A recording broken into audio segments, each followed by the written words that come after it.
The parable of the prodigal son, taken from Luke chapter 15, verses 11 through 32, isn't just a story of one wayward child. It's a window into the very heart of God, echoing the themes seen in the parables of the lost sheep and the lost coin. In each story, Jesus teaches us the infinite value God places on every lost soul and his relentless pursuit of those who have wandered far from him. Imagine the younger son, restless, dissatisfied, and longing for what the world promises.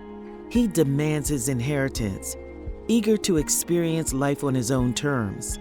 Like many of us, he believes happiness can be found in instant gratification and worldly pleasures. But eventually, his reckless living leaves him empty, alone and desperate, so destitute that he envies pigs their food. In his brokenness, he remembers home and the goodness he once knew. It is at rock bottom that he comes to himself, facing his mistakes and longing for restoration. How often have we only turned to God when we reach the end of ourselves?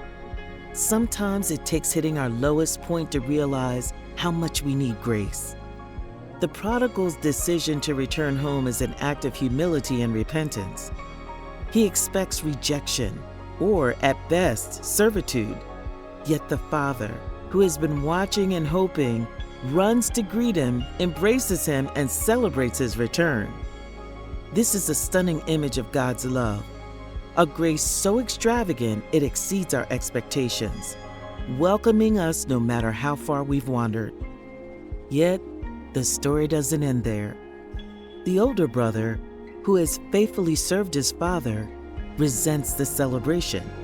He feels overlooked and unappreciated, much like the religious leaders who criticized Jesus for embracing outcasts.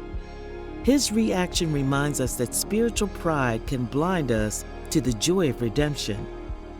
Jesus' words, "Those who are well have no need of a physician, but those who are sick," challenge us to celebrate the grace given to others and to examine our own hearts. Reflection. Are you more like the younger son, needing to accept God's grace, or the older son, struggling to rejoice in God's mercy toward others? Let's pray. Lord, thank you for pursuing me when I wander and for welcoming me with open arms. Help me to receive your grace fully and to show the same mercy and joy to others who come home. Consider reaching out to someone who feels far from God. Share with them the story of the Father's love and celebrate their steps toward Him, no matter how small. Whether you identify with the prodigal or the elder brother, remember, God's grace is greater than our failures, and His love is bigger than our sin. Let us all rejoice when the lost are found, for in doing so, we share the very heart of our Heavenly Father.